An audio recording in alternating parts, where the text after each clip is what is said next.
உங்களுடைய இந்த பொன்னான நேரத்துக்காக நன்றி. நம்ம இன்னைக்கு பார்க்க போகிறது சூப்பரான சிம்பிள் அண்ட் ஈஸியாக செய்யக்கூடிய டேஸ்டியான வெரைட்டி ரைஸ் ரெசிபி சின்ன வெங்காய சாதம் தான் பார்க்க போகிறோம். வாங்க எப்படி செய்யலான்னு பார்க்கலாம். இதுக்கு 1 கப் சின்ன வெங்காயம் தோல் உரித்து எடுத்துக்கலாம். இது ஒரு மிக்ஸி ஜாருக்கு மாற்றி பல்ஸ் மோடில் அரைச்சிக்கோங்க. ரொம்ப அரைச்சிட வேண்டாம்.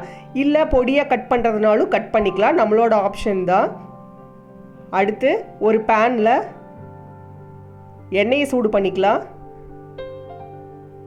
எண்ணெய் சூடானதும் 1/2 ஸ்பூன் கடுகு சேர்த்துக்கலாம். கடுகு நல்லா வெடித்ததும் கொஞ்சமாக பச்சை வேர்க்கடலை சேர்த்து நல்லா எண்ணெயிலேயே வறுத்துக்கலாம். நல்லா வறுபட்டதும் 1/2 ஸ்பூன் கடலைப்பருப்பு 1/2 ஸ்பூன் உளுந்தம்பருப்பு சேர்த்து இதையும் நல்லா கலர் சேஞ்ச் ஆக வரைக்கும் வறுத்துட்டு நம்ம அரைச்சி வச்சுருக்கிற சின்ன வெங்காயம், ஒரு கொத்து கருவேப்பிலை, காஞ்ச மிளகாய் சேர்த்து ஒன்ஸ் கலந்துடலாம். கலந்துட்டு தேவையான அளவு உப்பு, காரத்துக்கு மிளகாத்தூள், 1/2 ஸ்பூன் மஞ்சத்தூள் சேர்த்துட்டு நல்லா கலந்துடலாம். இதனோட பச்சை வாசனை போக வரைக்கும் நல்லா வதக்கிடுங்க.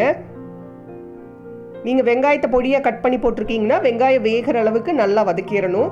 நல்லா வதங்கினதும் ஸ்டவ் ஆஃப் பண்ணிவிட்டு சாதத்தை உள்ளே கொஞ்சம் கொஞ்சமாக கொட்டி கலந்து விட்டுறீங்கன்னா சூப்பரான சின்ன வெங்காய சாதம் ரெடி. நீங்களும் வீட்டில் ட்ரை பண்ணி பாருங்கள். 6 சுவைகளும் சங்கமிக்கட்டும்.